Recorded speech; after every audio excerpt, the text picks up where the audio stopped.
Hey everyone, welcome to the Get Your Life Together Girl Mini Mindset Reset. I'm your host, Danielle Van. As a cognitive behavioral therapist, a life coach to women, and author, one thing has become abundantly clear. So much of what gets in our way in our daily lives is not only how we think, but what we think, our mindset. Because of that, every other week, I'm taking your requests and questions and handing over quick, easy to use, practical strategies and life tools to help you shift your thinking, create calm, help you understand and express your emotions, harness your inner power, and learn how to navigate your personal story in 15 minutes or less. After all, how else can you get your life together? So let's shift your perspective with the tools and conversations that help you in the throes of change. The Get Your Life Together Girl podcast mini mindset reset starts right now. Your mind is a thought machine. Your emotions are the support system. They work together to create action.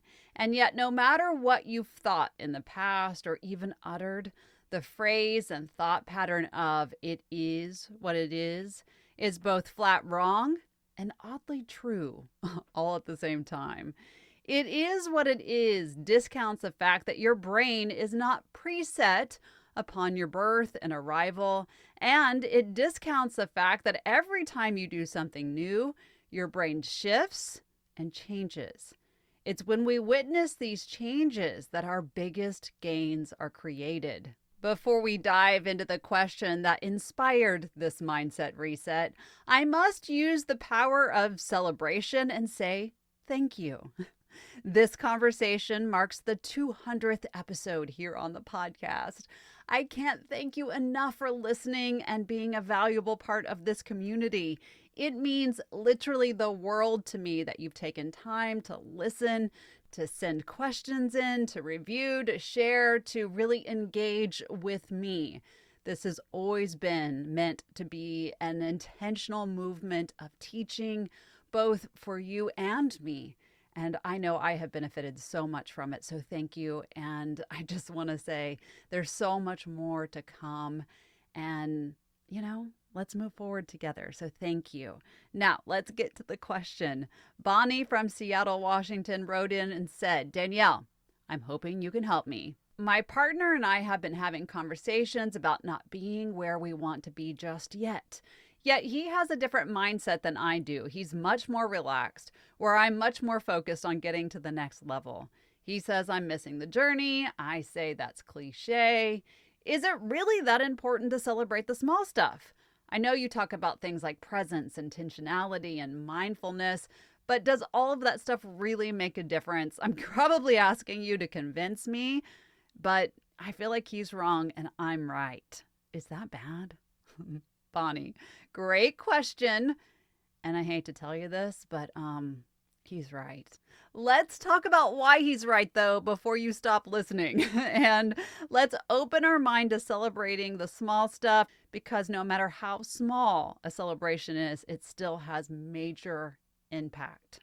The truth is, your brain loves rewards. It's wired for reward. And yet it also has a default that's built in to remember more negatives than positives. It's called a negativity bias. Why do we have this? To help us remain safe in all situations. With both reward system that needs to be activated and a negative bias, remembering the positive takes, some extra effort. It's back to that saying, "it is what it is." See what I'm saying? Both positive and negative. When you do something big or small and you celebrate the hell out of it, the brain literally eats it up. It fires off good feeling chemicals like dopamine, serotonin, and oxytocin, even endorphins. It's like an explosion of happiness that we feel. And all of that happens when we are in the moment of sensing our good work, where we are, all of the good things that are happening, those victories. And when that happens, when we have all of those chemicals pulsing through us, it lowers damaging cortisol levels and calms the amygdala of the brain. As I just mentioned a few seconds ago, the act of safety. Let me say again that the brain's number one job is to keep you safe. It does this through seeking connection with and to others, to moments, to emotions. And in doing so, it avoids rejection. It's looking for threat. And if it can get into a space that it knows that it's safe, it evaluates and elevates the good. So when we celebrate, we reinforce safety and we provide the brain that there's good feeling for us, and that's good for the entire self. So let's talk about how this impacts us, or more so, why Bonnie's boyfriend is right. Sorry, Bonnie. All right, I mentioned three chemicals just a second ago: dopamine, serotonin, and oxytocin. Dopamine gets fired through the body or triggered in the body when there is a reward sensation. Say you check something off your list, or you have a positive conversation with someone else. The brain is triggered to give you that hit of dopamine. This accompanies feelings of accomplishment and positivity and keeps you wanting to push forward. So that motivation, that push is why we celebrate. The end result of motivation is why we celebrate. Without getting too scientific, the benefit of dopamine is that it communicates with various areas of the prefrontal cortex. That's our consciousness, our thinking brain, the part that makes us human, the part that allows us to choose words and actions and think about our thoughts. So when it's released, it allows us to pay attention to important tasks and helps us access our working memory during problem solving. All of that helps us calm that negativity bias, increase our evidence of capability, and elevate the good in our lives. Pretty good, right? Pretty good reason why we have to celebrate. Now let's talk about that second chemical released during celebration, oxytocin. You may have heard it called the bonding hormone or the cuddle hormone or the love drug, right? Those are popular names for it. It gives us this sense of closeness, of intimacy, of well-being, and safety. What's the brain's number one job? Safety, right? It's released when we engage in physical contact or emotional connection that's healthy. It can be really simple, like eye contact or a flash of a genuine smile or giving a high five or a shared feeling of pride and delight. It doesn't even have to belong to you. We're going to talk about that in just a second. But this will encourage you to experiment, to take risk, and to take on new challenges. This is the evidence of safety. And it's another reason why we celebrate big and small. Those feelings boost our serotonin levels, which supports and helps us change our mindset. Again, back to motivation, back to innovation, to creativity, to helping with our focus, to reducing stress. It's like words of encouragement to the brain. Descriptive, positive feedback. That's a hell yes, right? We all need that. We all want it. We can all create it. So here is the brain hack. Here's the mindset reset part. You can celebrate others and get the same impact in the brain. You can celebrate someone else's success, same impact. You can celebrate something so minute that otherwise would not be something that you would celebrate and still get the same impact.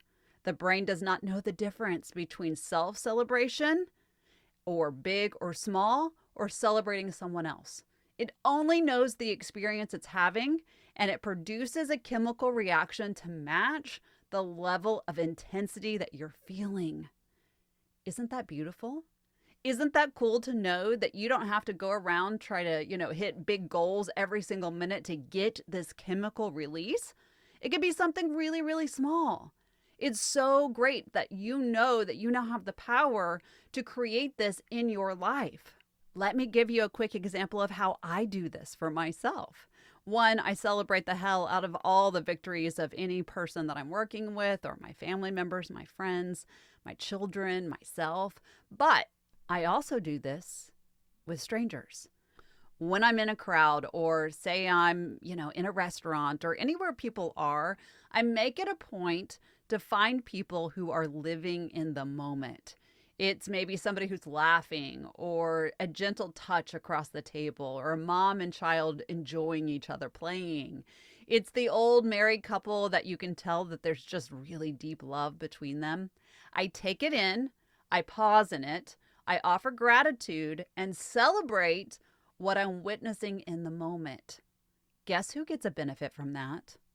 Me, not them. They don't even know that I'm using their moment to brain hack my best feelings. And you can do that too. It's really connecting to the moment, getting very intentional, and celebrating what you see. I really encourage you to give that a try. Of course, Bonnie's question is much deeper than that. Her question comes down to celebrating the small stuff along the way to an end goal. Is it necessary? But, knowing how you are impacted by celebrating the simplest things, do you really need to be encouraged to celebrate milestones?